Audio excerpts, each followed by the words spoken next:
Welcome to IHIP News. Today I would like to discuss how incompetent Donald Trump has been as a businessman. As you point out all the time, he's bankrupted casinos. I think it's important to listen to Hakeem Jeffries when he talks about the nation's debt. This is very interesting, and I want to get your take. In our nation's 248-year history, 25% of our nation's debt was accumulated during the 4 years of the former president. 25%. How dare you lecture America about fiscal responsibility, ever? And then President Biden comes to office, gets big things done for the American people on infrastructure, on the CHIPS and Science Act, standing up a clean energy economy, rescuing America from a once-in-a-century pandemic, gets all of these big things done, partnering with House Democrats and Senate Democrats. And in the process, in his first 2 years, reduces the deficit by $1.7 trillion. And so we see a very clear pattern. The facts speak for themselves. Democrats are the party of getting things done and fiscal responsibility. Republicans are the party of massive tax cuts for the wealthy, the well-off, and the well-connected. Brilliant. Brilliant. Fact-based. Absolutely. Here's the problem with this clip. I had to dig to find it. Right. Because they flood the zone. The right-wing media echo chamber is out there now saying, the Democrats killed the bill. And it's like, no, they didn't, you dipshits. Little Moses Mike, little teeny tiny Moses Mike, and the president-elect of the United States, Donald Trump, and Elon Musk, and his first lady, Donald Trump, they all killed the bill because they're all over there playing patty cake and who's the leader and all of this crazy stuff to an unhinged cap locks tweet.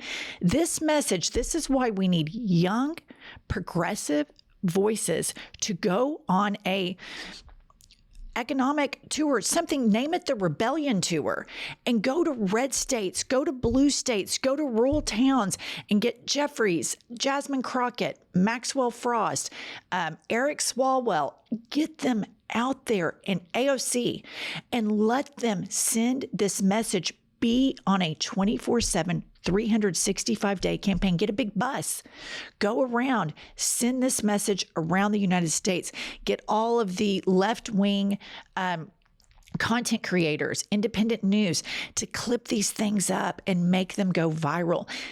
I had to dig to find this. This should be top of the fold all the time, but it's not. It's not. It's Joe Biden was diminished in his last couple of years of his presidency. Well, no shit. Right. You know, it's not as diminished as Donald Trump, but whatevs. Right. No, I get so sick of that. And that was exactly what I was thinking when I was listening to him. Why is this not on every social media, every news station, every newspaper, banners at football games? Because this is reality. 25% of the deficit under Donald Trump. And the reason that there's not a spending bill right now is he wants to cut taxes and increase the debt of the United States, $5 trillion for billionaires. But you have to dig to find it. You have to want to know what the news is. And what we've learned is there are so many Americans that are either don't care or low information, and all they see is Donald Trump saying, I'm a businessman, and he was on TV, so he must be a great businessman. Why are they not getting the facts out? Why are we not, like you said, going to rural America in cities and states where we live, in red states, and saying, do you know why this is happening in your community? It's because of the Republican supermajority. Here's what we're offering. Instead of doing the swing state tour nonstop, and then you let go of everybody else. But the problem is you have to educate Americans, particularly rural Americans. And the only way you can do that is to get in those towns, get in those little cities or social media, because you cannot depend on the mainstream media. Because while the mainstream media is saying that, you know, tariffs are going to pay, Donald Trump is saying, oh, tariffs are going to pay for childcare in the United States, and everybody knows that's bullshit. They're saying, oh, well, he sharpened his economics plan. They need to call it what it is. It's insane. The revolt is going on inside the House. They can't get shit done. It's not the Democrats, it's the Republicans. Look no further than Elon Musk's platform. And I completely agree. This should be everywhere. We're going to have to educate the voter. So I think it's important for the Democrats at large to understand the way people receive their news now.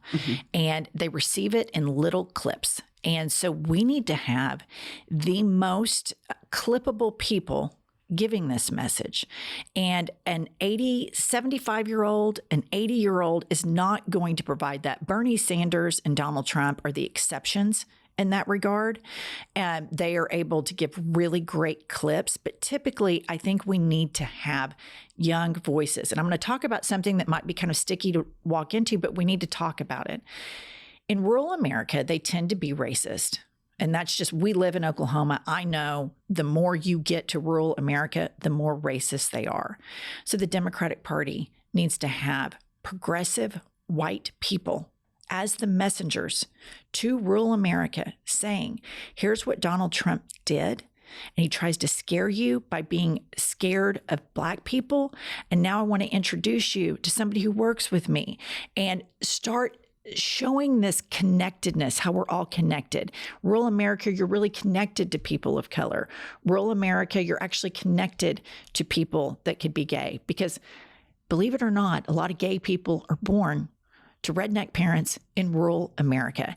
And so we need to figure out the messaging portion of this. And you have to have dynamic, it factor style politicians that can deliver sound bites that are digestible, dynamic, and entertaining. Whether that's right, wrong, good, bad, or indifferent, that's where we are. Rolling out Maxine Waters 20 years ago, yes. Right now, no. Joe Biden right now, no. It doesn't work. You have to have people that have the it factor, that speak like that you can clip up. But a lot of America is very, very racist. So we're going to have, and we are the party where most members look like representatives of the United States, but we're going to have to start addressing the racism in rural America in a gingerly way. We can't just say, you guys are racist. They'll be like, well, goddamn right I am. Right. You know, I mean, Donald Trump said it was fine. And so they're just, this approach the Democrats are doing right now, it makes me crazy because they're so breathtakingly out of touch by clinging on to the status quo where they just got beat. I mean, of course, it's not the mandate that Trump said it was, but, you know, a lot of people didn't show up or show out, and we need to motivate people to go vote for their best interest. And vote for Donald Trump, you're a billionaire if you're voting for your own self-interest. Other than that, it doesn't behoove you or benefit you. Right. I think the part that I completely agree with is we have to humanize people, because what Donald Trump has so successfully done is he's dehumanized people. He's dehumanized trans people, immigrants, people of color, women. So we have to rehumanize them. And I agree with you. There has got to be something that the Democrats understand, which is you're not going to get people watching mainstream media start to finish. It's got to be quick. It's got to be clips. And why in the fuck would you put an 80-year-old messenger on that when you have such a dynamic bench of people? And we've also got to figure out, why are people so mad, and address it, even if it hurts the political power and the donations into your campaign. People are mad at corporations, yet they elected a billionaire because people are voting against their own self-interest, because Republicans are better at messaging and hitting people viscerally with dehumanizing and hate and touching on the racism and giving this complete permission structure to be the worst part of yourself. Yeah, you know, the Republicans have been able to get people to vote against their economic interests for quite some time. Mm-hmm. I remember back during the 2004 presidential race between George W. Bush and John Kerry. There was no contest. John Kerry was a war hero, actually fought in combat, didn't get deferments. a brilliant person, and George W. Bush was a total dipshit, right? And he had all the billionaires in his pockets. Dick Cheney was licking his chops, couldn't wait to start a war so that the military-industrial complex could highly profit off of it. Well, Josh and I were driving from Oklahoma City to Tulsa, and we had to stop kind of like at a rural gas station. And there was this car. I'll never forget it. And there's a woman, and she's probably got like 5 kids. None of the kids have on shoes. The car's a total beater. And it had George W. Bush stickers all over it. And Josh and I looked at that and I thought, how they use religion. And back then, the wedge issue they used at the time was gay marriage. Right. They used gay marriage on purpose. What's so insane about it is Dick Cheney's daughter was a lesbian. Mm-hmm. And John Kerry tried to do that, but he was too civilized. And it made me so mad that they swift boated him. And the Democrats just sat there and took it. And they've not learned a lesson since that defeat in 2004 that you have to call these people out. Dick Cheney and George W. Bush should have been eviscerated. Right. They both got multiple deferments. They had no problem sending military recruiters to poor Black neighborhoods to recruit these kids and then send them to the front line of a bogus war based on a lie to die. Did any Bush or Cheney kids go? No. Was Dick Cheney's daughter able to be in her gay relationship? Yes, of course. And so the Democrats have got to start calling this out because it's all there, and they're going to have to start calling out the religious right, corporations, because you cannot have the religious right so embedded into politics and then not offer a response because you just defer to people's faith. That faith is dangerous. It's cult-like, and it set up the psychological soil of crazy magical thinking for people to jump from that right into Trumpism. Yeah, I mean, there's a straight line in all of that, as you can see by preachers at the pulpit praying over Donald Trump and all of those things. But the messaging, we got to get better. We got to hit hard. We've got to be on the offense. Okay, guys, we'll see you later. It's so